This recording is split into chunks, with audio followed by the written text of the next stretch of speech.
Дуулал ном 58 дугаар бүлэг 1-11 хүртэлх шүлэг. Шүүгчдээ, та нар үнэхээр зөв шударгыг ярьдаг уу? Хүний хөвгүүдээ, та нар шударгаар шүүдэг үү? Үгүй ээ, та нар зүрхэнд зөв шударга бусыг үйлддэг. Та нар газар дэлхий дээр гарынхаа хүчирхийллийг чингэлдэг. Хорон муу хүн ихийн хөвлийгээс эхлэн холддог, худал ярддаг хүмүүс төрхөөсөө гаждаг. Тэдэнд могоон хортой адил хор бий, тэд чихээ бөгсдөг дүлийн наж могоотой адил юм. Ингэснээр тэд тарныг чадварлагаар уншигч, шиддний дуу хоолойг сонсдоггүй юм. Бурхан тэдний аман дах шүдийг нь хугалаач, эзэн залуу арслангийн арааг хэмхлээч. Тэднийг урсаж буй ус шиг урсан явуулаач, түүнийг нумаан хөвчлөх үед сумыг нь хугарсан мэт болгооч. Тэднийг явах үедээ задардаг эмгэн хүмс шиг, нарыг хизээч үздэггүй дутуу төрсөн хүүхэд шиг болгооч. Тогоонууд тань өргөст бутыг мэдрэхээс өмнөдрээр ногооныг нь шатаж буйвч хуй салхиар хаман арилгана. Өшөө авалтыг харахтаа зөв шударга хүн баярлдаг, тэрээр хорон муу хүний цуснд хөлөө угаана.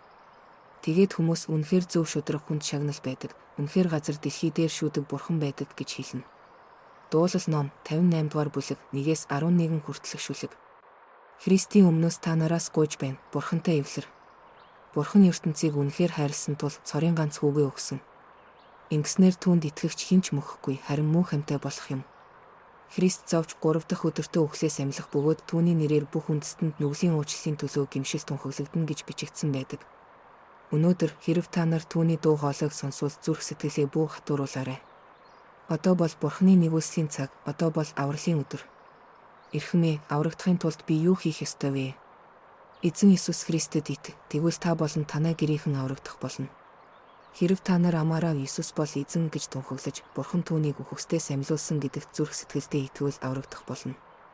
Гимшиж нүглүүдийнхээ уучлалын төлөө Иесус Христийн нэрээр хүн бүр баптизм хүрт. Тэгвэл та нар ариун сүнсний бэлгийг хүлээн авах болно. Өөр хүнд ч аврал байхгүй. Учир нь биднийг аврах өөр нэр Тэнгэрийн доор хүмүүст өгөгдөөгүй. Учир нь ганц Бурхан ганц зуучлагч байдаг бөгөөд Бурхан ба хүмүүсийн хооронд ганцхан зуучлагч байдаг нь хүн Христ Иесус юм.